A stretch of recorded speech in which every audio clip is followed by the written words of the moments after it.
So what happens is that new technologies come along to supplant the old technologies. And I've watched a number of businesses fail, some large businesses. I knew some people who worked at Digital Equipment Corporation when it was failing, and I've had some inside track into failing businesses, and I see when they start to fail, the failure process tends to tip and then accelerate. It can happen unbelievably quickly. My question was regarding the online university you plan to create and the plans you have for that. And we spoke briefly last week, and I wanted to ask you, how can a student such as myself get involved with this process? Yeah, well, an online university, that's perhaps a grandiose ambition, right? But one of the things that, so here's my rationale. You know, lots of things have dramatically transformed in the last 20 years, and whole swaths of enterprise has been wiped out. And that's happening at a more and more rapid rate as our technology progresses. Right now, newspapers are in the process of dying. I actually think they're in the process of committing suicide, but they're in the process of dying. And that's going to happen very rapidly. I think the Globe and Mail lost 10% of its readership in the last 3 months, something like that. And so what happens is that new technologies come along to supplant the old technologies. And I've watched a number of businesses fail, some large businesses. I knew some people who worked at Digital Equipment Corporation when it was failing, and I've had some inside track into failing businesses, and I see when they start to fail, the failure process tends to tip and then accelerate. It can happen unbelievably quickly. And this is what it looks to me. This is how it looks to me in relationship to the universities, especially in the US, although not only, especially in the humanities, although not only. So, number one. So I've recorded 3 years of my personality lectures, say. So let's say I have 3 years of lectures on Freud. Now, what I should do with those, I think, is edit them into one really good lecture on Freud. And then stop giving that lecture, because why would I give that lecture again? Because I've already given it and it's edited and it's in good shape. And if it's a really good lecture, then why does someone else have to give the lecture? Or why does 300 other people have to give a lecture on Freud? You know what I mean? What's going to happen is there's going to be some really good lectures on subjects, and that's all that people are going to need or want, because the internet tends to move things towards winner take all very, very rapidly. And so it seems to me that we're already at a point technologically where we could identify 100 things that people really need to know and do a sequence of lectures on those things that were outstanding, and then they could be updated and added to, but then it's like it's a done game and it's free. So I started thinking about this last year when I noticed that my psychology lectures had 1 million views, and that was last April, and I thought, that's amazing, 1 million views. It's like, what the hell? I don't know what to make of that. That's the kind of best-selling book that you never write, because no one ever writes a best-selling book. So 1 million views, that's something to pay attention to, and now it's way more than that. But there's videos and podcasts, and that means that people can listen when they're doing other things too, and so that's really cool. And maybe people can listen better than they can read. That's a real possibility, because we've only been reading silently for about, well, most of humanity for less than 100 years. And virtually no one could read silently 500 years ago. It's a really new skill, and so maybe we're better at listening. And so all of a sudden there's the possibility of disseminating high-quality educational material, highly produced, highly vetted, to millions of people for nothing.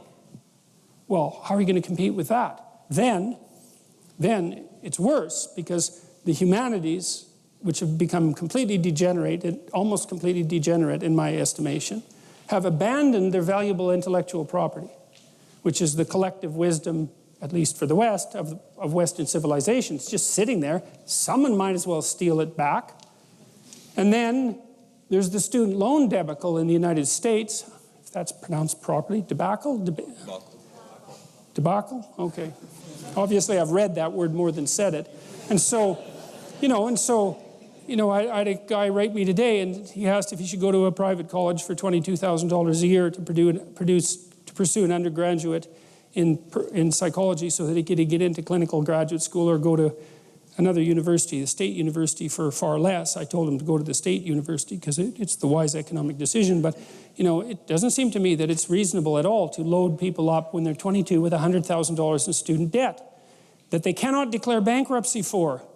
It's indentured servitude. And to load up people when they're 22 or 23 with debt of that magnitude, it's like, well, how the hell are they going to be entrepreneurs? How are you going to take a risk with a $100,000 debt load? And who's going to marry you?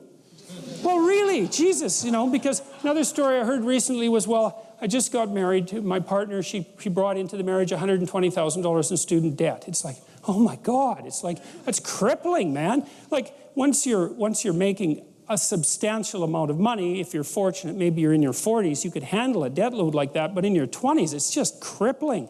So, you know, the tuition fees have ratcheted up like mad in the last 30 years. The colleges and universities have become unbelievably administratively top-heavy. They're regulated to death by the legislative system. So there's ethics committees, which are so counterproductive that it's just unbelievable. There's this entire whole new monstrous hyper-accommodation movement that borders on, I'll make a video about that soon enough. That's absolutely pathological. And there's this whole postmodern neo-Marxist idiocy that's going on in the universities. And so, like, well, how many mistakes does an institute, plus students aren't being taught how to speak, they're not being taught how to debate, they're not being taught how to write, and they don't read difficult things. They read French intellectual postmodernists, right? And they probably don't read those either. They read they skim secondarily derived papers about French intellectual postmodernists from the 1970s. And the standards have been lowered because there's too many people pursuing higher education. And so I think, okay, there's 8 dimensions of success, and on every single dimension there's failure. The system's done. And so the vision would be, why not provide everybody in the world with high quality education in the humanities for like 1/50th the cost? You can charge for accreditation. That's a whole separate issue, right, accreditation. But the resources, it's like, why not make them available to everyone? So that's the plan. I mean, I don't know if I can do it or not, but that's partly what I'm doing with this biblical lecture series. It's sort of putting my toe in the water. But I have a plan. And I have some good programmers who are willing to help, and there's lots of people out there that would help. God, I'm being flooded with offers of help. I'd love to take people up on the offers, but it's not that easy to get someone to help you do something, you know. So that'd be the plan. It's like, so what would the plan be? Give people a high-quality education in the classic humanities, teach them how to speak and write, accredit them for 1/10 the current cost, and do it with millions of people instead of tens of thousands. So if you don't mind me asking, what plans do you have for the accreditation side where people can show something for what the time they spend watching? Well, one of the things that I would do, for example, is imagine that you were in a course. And so you have to take an exam. Let's say it's a multiple choice exam just for the sake of argument, because they're simpler. The writing issue is a separate problem. Well, so one of the things that you would do if you enrolled in the course is generate multiple choice questions. That'd be one of your assignments. Here's a lecture, generate 10 multiple choice questions.